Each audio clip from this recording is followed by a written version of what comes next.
대종고 스님 서장 함께 보고 있습니다. 누추밀에게 답하는 편지. 누추밀에게 답하는 편지를 앞부분 조금 봤는데 한번 간략하게 더듬으면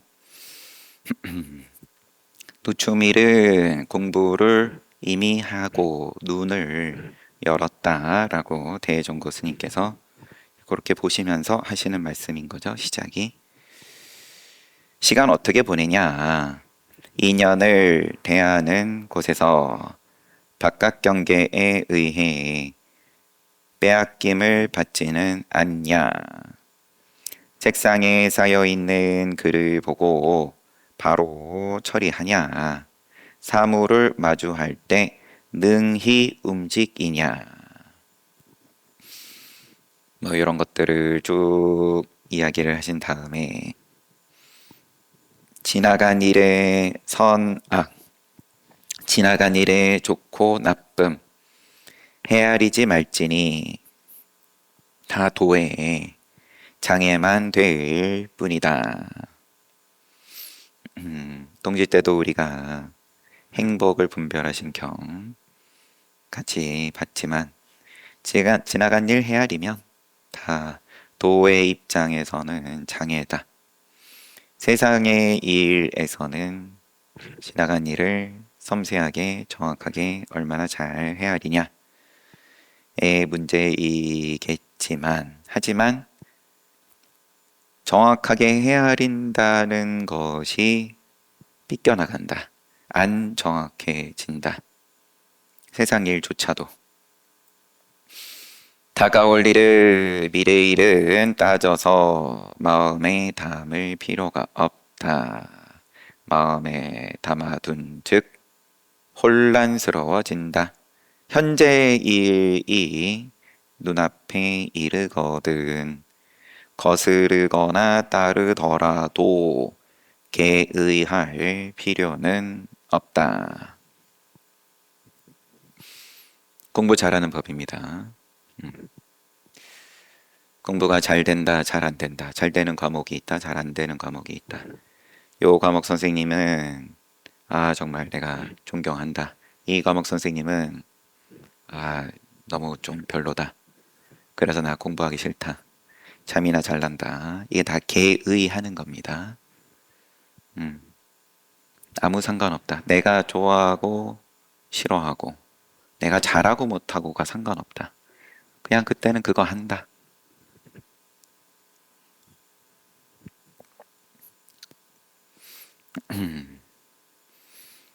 다만 모든 것을 때에 맡겨 연을 따라 주거니 받거니 하면 모든 것을 때에 맡겨 인연에 맡겨 주거니 받거니 하면 자연히 이 도리와 딱 맞아 떨어지리라. 거스르는 경계의 역경계는 쫓아버리기 쉬우나 차라리 역경계에 대해서는 내가 경계인 줄을 알고 그 경계에 휘둘리지 않을 수 있는데 왜냐하면 경계인 줄을 잘 알기 때문에 따르는 경계, 순경계에는 없애기 어렵나니 왜냐하면 인지 못하고 그냥 그 안에 들어가서 좋다 하기가 쉽기 때문에 따르는 경계는 없애기가 어렵다. 나의 뜻을 거스르는 것은 다만 참을 인자 하나로서 잠깐 부모 섬기듯 잘 돌보기만 하면 바로 지나가 버리거니와 요 정도 그래도 이 정도는 될 수 있는 지금 누추밀이 그런 수준이라고 대종고 스님께서 보시기 때문에 이렇게 말씀하시는 거겠죠. 역경계도 싫어가지고 거기서 허둥거리기 바쁜 입장일 것 같으면 그냥 화두 주시고 오직 이것만 들어라 라고 앞에 우리 수많은 편지에서 보아왔던 그런 말씀 하셨겠지만 그래도 지금 너의 입장에서는 역경계는 내가 역경계 일어남을 잘 안다. 화가 날 때, 욕심이 날 때.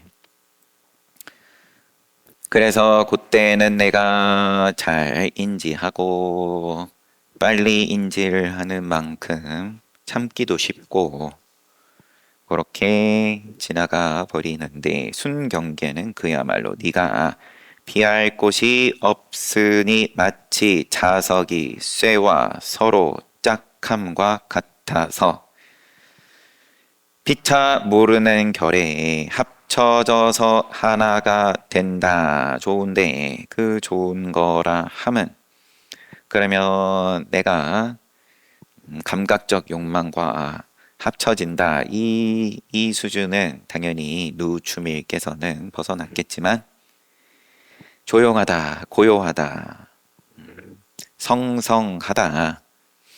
이러한 순경계에 모르는 결에 합쳐져서 하나가 된다. 감정 없는 물건도 오히려 그러할진데 무정물, 정 없는 물건들도 그러할진데 하물며 현행하는 무명인 온몸이 그 속에서 살림살이 지음이야. 대종고 스님께서 이제 무정물에 대해서 어떻게 보시는지는 여하튼 간에 무정물 또한 그 무정물 입장에서의 역경계다. 그러면 부딪히면 깨지는 거고 망가지는 거고 얼음 입장에서의 역경계다. 그러면은 0도씨 이상 올라갔다 그럼 녹아버리니까 모양을 유지하지 못한다. 무정물도 역경계 순경계에 따라서 왔다 갔다 하는 판에 현행하는 무명 덩어리인 색수상행식 덩어리인 온몸이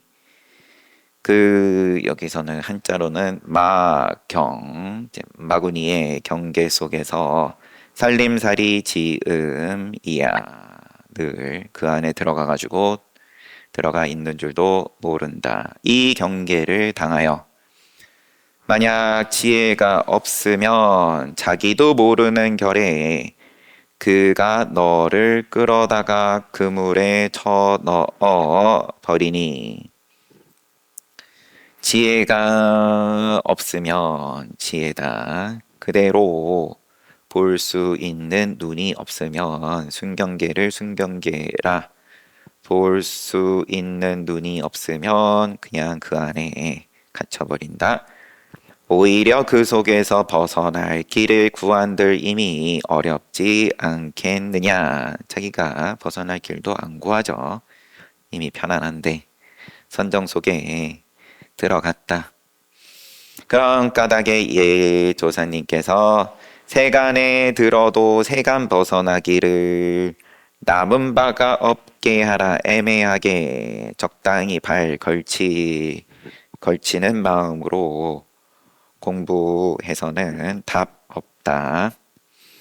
남은 바가 없게 앞서 표현대로 안배의 공부가 아니라 나 요만큼 했으면은 충분히 했다. 수행. 이제 좀 쉬어야지. 나에게 또 선물해야지.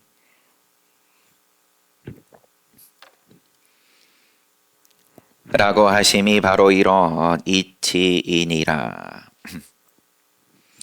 세간에 들어도 세간 벗어나기를 남은 바가 없게 하라. 근세의 한 종류는 수행에 있어서 방편을 잃은 이들이 부처님 법을 내가 눈뜨겠다고 하면서 그런데 방편이 없다. 흔히 현행하는 무명을 참 이라 고집하여 순경계 속에 그럼 빠져 있는 걸 수행으로 삼는다. 세간의 들 이라 여기고 곧 출세간을 가져서 억지로 짜 맞추어서 세간 벗어나기를 남음이 없게 하는 일로 삼나니. 어차피 이쪽 세간에서 저쪽 세간으로 이 모양에서 저 모양으로 왔다 갔다 하는 거에 불과한 걸 가지고 세간을 벗어난다라고 하니까 가히 불쌍하지 않은가. 옛부터 서원이 있는 이는 자기 부처 되겠다 발심을 했다. 정말 끝장을 보겠다. 즉시에 알고서 물리쳐 틀림없이 주인이 되어 저에게 그런 무리들에게 끌려다니진 않았으리라. 서원이 있다라고 시작을 하고도 적당히 중간쯤 가면 물러나는 판에, 그러기에 정명께서 유마거사가 부처님께서 증상만인을 위해서 자기 깨달았다라고 입으로만 하는 이들을 위해서 하고 화내고 어리석음을 여의어야 했다란다고 말씀하신 거다. 탐진치 얘기한 건 이제 그런 자들을 위한 방편으로 하신 말씀이지, 만일 증상만이 없는 이 일진된 부처님께서 하고 화내고 어리석음의 성품이 바로 해탈이라 탐진치가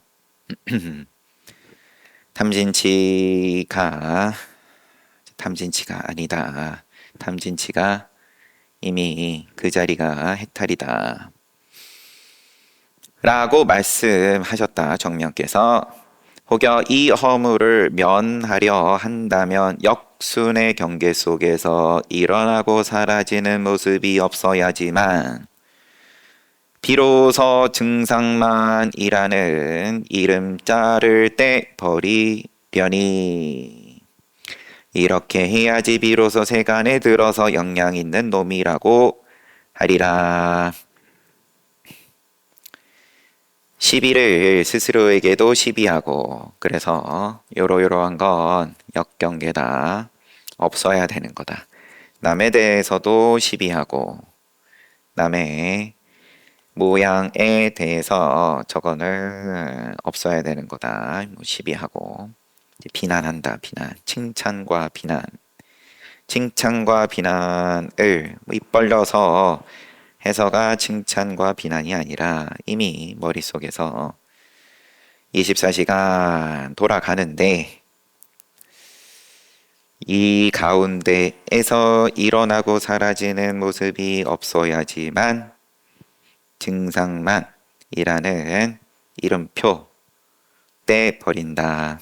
위에서 말한 바는 다 나의 평소에 겪었던 것이니, 눈뜨고도 얼마나 시비를 많이 했던지 이런 다른 말로 하면, 하지만 이제 그것도 지나가줘야 된다. 그 속에서 얼른 나와라. 그것도 그때의 인연이겠지만 지금의 일상에서도 이렇게 수행하노라. 원컨대 그대께서는 기력이 강건함을 틈타서 다만 이 삼매에 들지어다.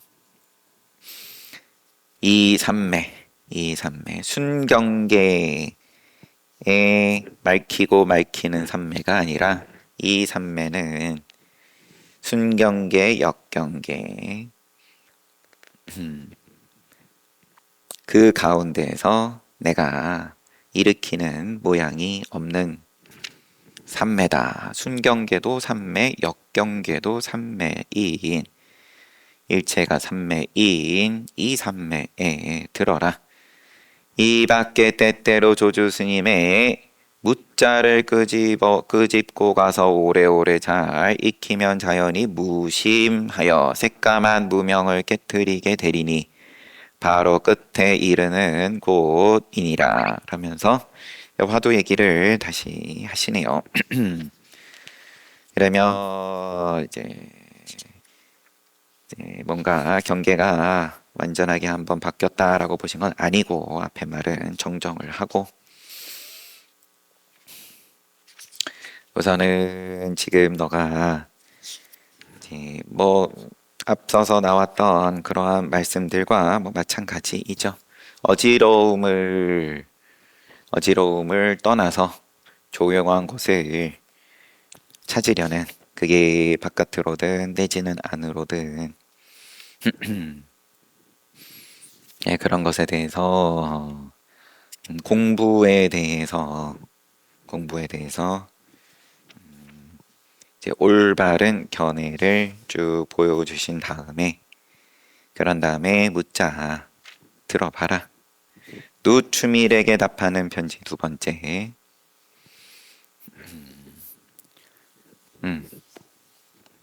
앞에 편지가 69에 보내셨던 편지입니다. 귀향 마치고 아유 강사에서 두 번째 편지도 같은 해에 보내신 것이고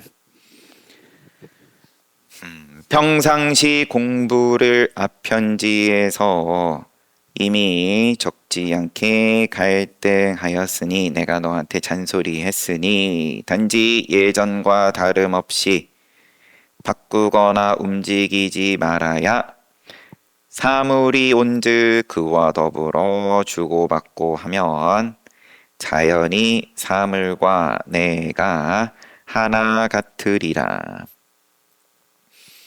평상시 공부를 앞에서 이미 내가 적지 않게 갈등했다. 단지 예전과 다름없이 바꾸거나 움직이지 말아야 사물이 온즉 그와 더불어 주고받고 하면 자연히 사물과 내가 하나 같으리라. 앉아있기 힘들면 나가면 됩니다. 그래요.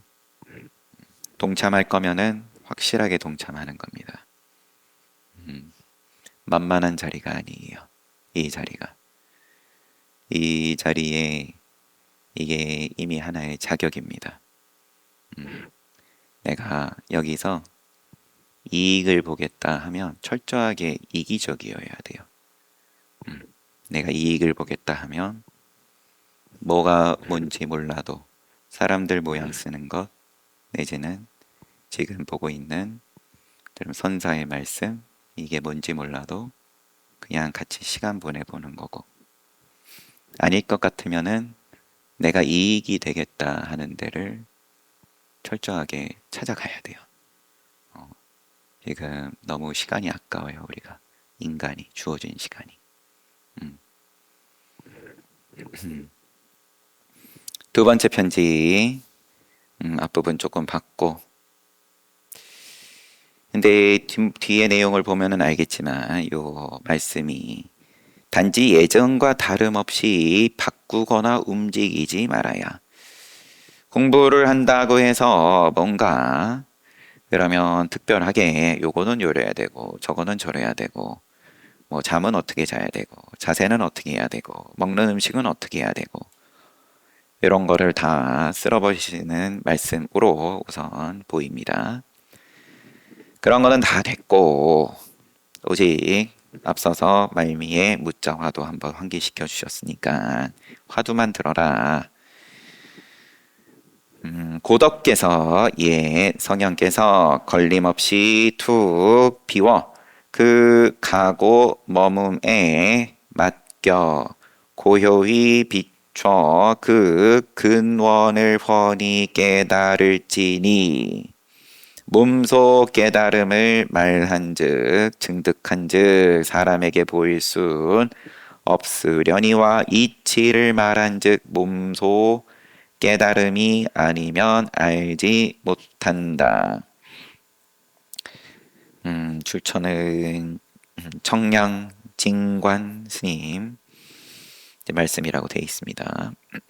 걸림없이 툭 비워 그 가고 머무매 가면 가고 있음은 있고 거기에 맡겨 고요히 비춰 근원을 훤히 깨달을지니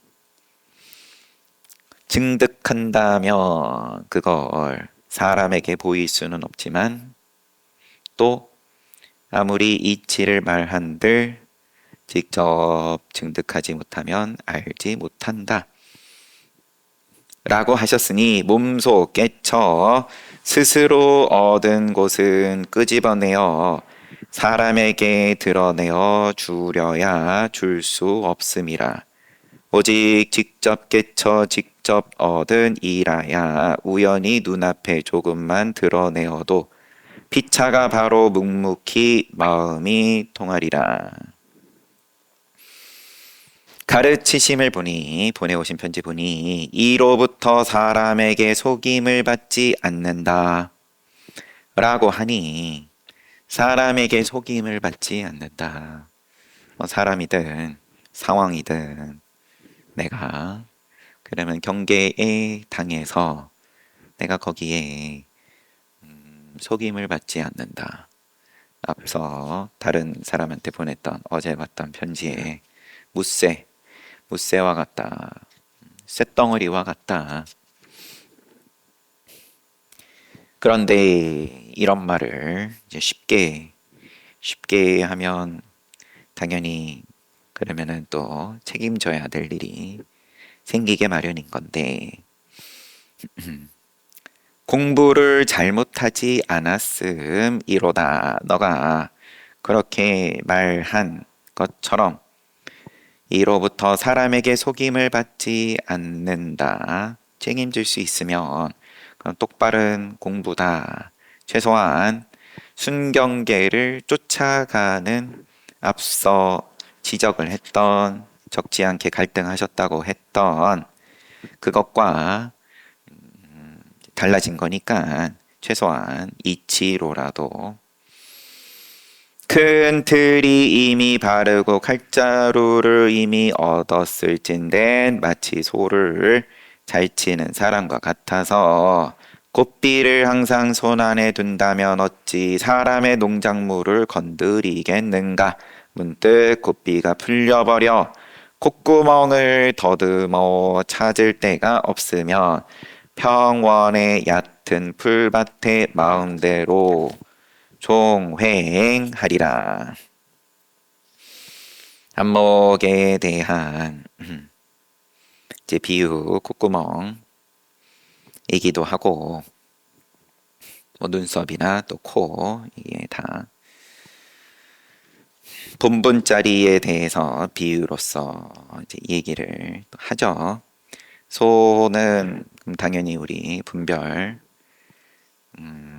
육식 안이 비설신의 이게 이제 쉬지 않고 돌아다니는데 이게 손 안에 들어왔다. 그러다가 손 안에 내가 쥐었다. 잘 내가 단속한다. 보호한다. 육문을 내가 잘 지켜낸다. 이러한 경계도 없을 정도가 되었다. 그러면 평원의 얕은 풀밭에 마음대로 종행하리라. 그럼 소도 없고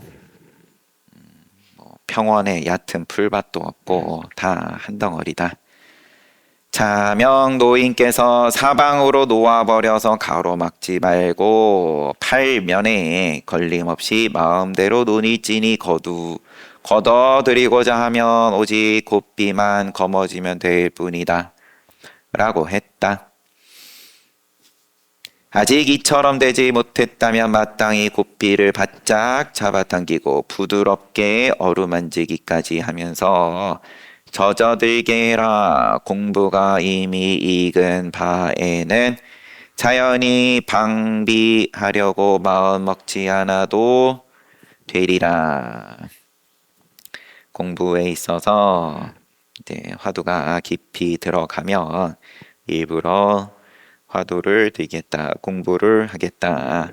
이제 이런 것조차도 그 깊은 공부 입장에서는 방해일 뿐이고, 그 속에서 그러면 뭐 시절 인연 기다리면 된다고 하시겠죠. 공부는 급하게 해서도 안 되나니 급한즉 초조함을 불러 일으키리라. 그렇다고 또한 느리게 해서도 안 되니 느린즉 막혀서 흐리멍텅해지니라. 마음 놓아 버림과 마음 붙잡음이 모두 어긋난지라. 비유하자면 칼을 허공에다 닥치는 대로 휘두르매 미치고 미치지 못함은 따지지 않는 것과 같으니라. 지금 너의 공부가 그런 이제 깊이에 들어간 상황이면은 그대로 두고 급하게 할 것도 없고 초조할 것 없다. 마음 놓아버림과 붙잡음, 마음을 어떻게 해보겠다. 이렇게 저렇게 공부하겠다가 이미 그 화두에 집중해서 또 비껴간 거고, 옛날 엄양존자가 조주에게 물으시길 한 물건도 가져오지 않았을 때 어떻게 합니까? 라니까 조주께서 놓아버려라. 방아착. 엄양이 이르되 이미 한 물건도 가져오지 않았는데 뭘 놓아버리라고 하십니까? 라고 하니까 조주께서 놓아버리지 못하거든. 그러면은 짊어지고 가라 라고 하시니 엄양이 말끝에 크게 깨달았다. 말로야 뭐 이미 질문이 나왔다. 의구심이 있다. 엄양존자가 처음에 왔을 때 의도가 간절하게 알고 싶어서 물어왔듯, 자기 좀 그래도 눈 연 게 있어서 거량을 하러 왔듯, 어쨌든 간에 그러면은 진탕 일으킨 건데, 그러면 짊어지고 왔는데 놓아버려라. 나는 놓아버릴 건 없습니다. 저는 뭐 걸림이 없는데 하면서 뭐 꺼내놨더니만 그러면은 뭐 짊어지고 가라.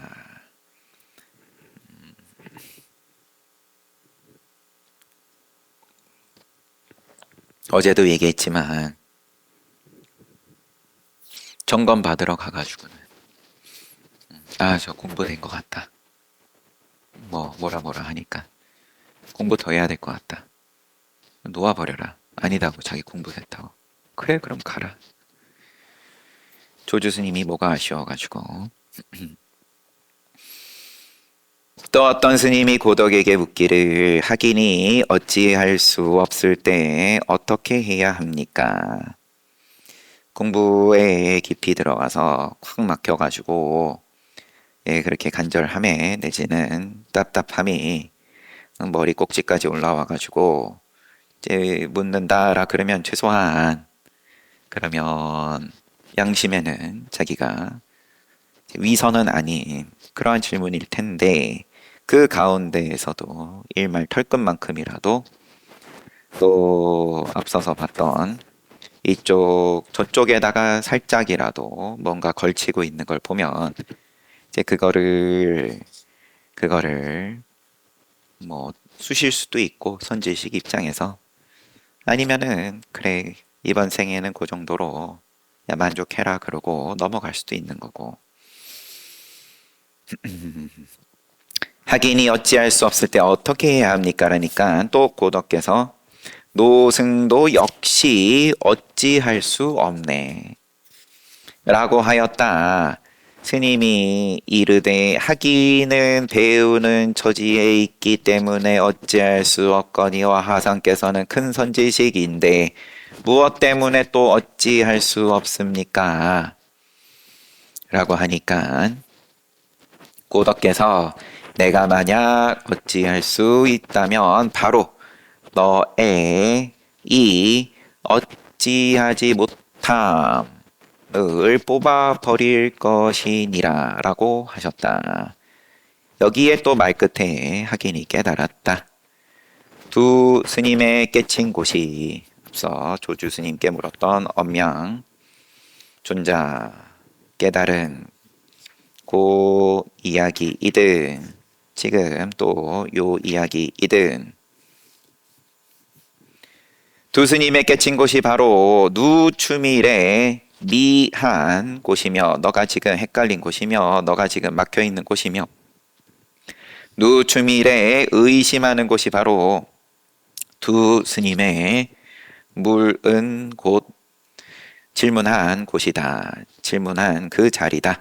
법은 분별을 쫓아 생하고 오히려 분별을 쫓아 멸하니 법은 분별 따라서 생하고 또 멸하니 그 분별하는 법이 사라지면 이 법은 나고 사라짐이 없다. 생멸 붙을 자리가 없다. 보낸 편지 자세히 살펴보니 병은 이미 다하고 다른 증후도 모두 생기지 않은지라 공부 잘하고 있으니까 큰 틀이 가까워지니 참으로 점점 힘을 덜게 되리라. 청컨대 오지 힘 덜리는 곳으로 나아가 놓아버려 한없이 비워내면 호련히 의성어입니다. 쥐 하는 순간 깨치고 빡 하는 순간 끊어버리면 그만 일이니 아무쪼록 꼭 힘쓸지어다. 이런 소리 하면 또 쥐을 기다리고 빡을 기다리고 이제 그런 입장은 아니라고 누추밀이 그렇게 보시니까 또 이렇게 말씀하신 거죠. 당연히 편지는 끝났고 뭐 시간도 다 됐고 그래서 두 번째 편지에서는 그대로만 잘 해라. 다른 데에 더 두리번거리고 더듬거리지 말고 그대로만 잘 하고 조급하지 말고 지금 너의 공부 상황에서는 늘 이제 비유로 또 말씀하셨던 큰 스님께서도 팽이가 완벽하게 돌아서 그게 이제 움직이는지 안 움직이는지 이제 그 경계를 벗어났다. 그러면은 더 칠 것도 없고 그러면은 그대로 계속 뭐 나아가라 뭐 뭐라고 표현하든